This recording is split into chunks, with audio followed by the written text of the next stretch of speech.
Recording in progress. Welcome to Mishna study Masechet Besa Perek Bet Mishna. Hayat over here is Mishna. I'm going to discuss combing an animal on Yom Tov. Right, so you let it comb out. If there's fleas or ticks, right? Could you comb it out of the animal? And what if it's going to leave a wound? Right? What if it'll leave a mark on the animal? Is that okay or not? So. Right, we know in general on Shabbat there's a melacha that you can't go ahead and you can't draw blood, right? So how do we fit this in over here in our Mishnah? There are three things that Rabbi Elazar ben Azariah allow. Chamim do not allow.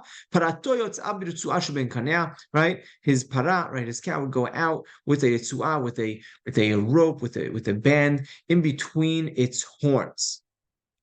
Right, we saw this in Masechet Shabbat, and they said it really wasn't his, rather it was the neighbors, but he didn't, rebuke them. So Chamim attributed it to him, right? So he said you were going out, and he did Rabbi Elazar ben Azariah did not consider this a masoi, right? Chamim say no, it's considered a burden, right? You're not allowed to work your animal on Shabbat, on Yom Tov, and because he was going out with this rope between its horns, that was considered a burden, as if you're working your animal.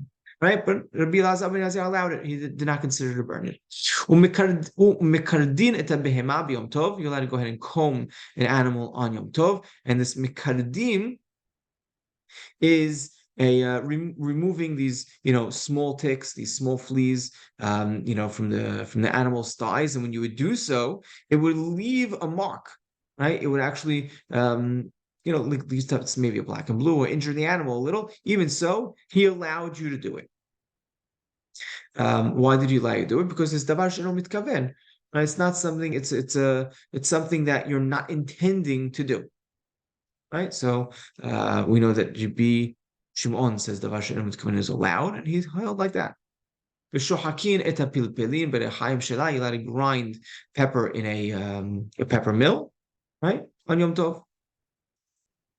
Rabbi Yehuda Omer, and mekardin et behema b'Yom Tov mipnei shu oseh habura. You can't go ahead and comb the animal on Yom Tov because you're leaving a mark. You're wounding the animal. Ava mekartzefin.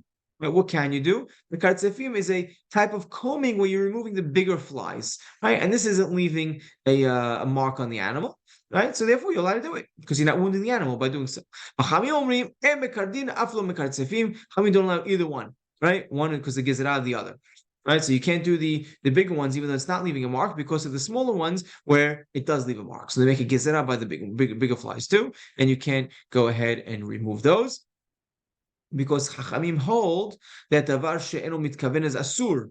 Right, and this is according to Rabbi Yehuda's opinion earlier. Right, earlier in general, we know that Rabbi Yehuda says that's something that you don't intend to do. Right, and you're not intending to do, but you're doing it anyway. That's going to be asur, and he's posek like him.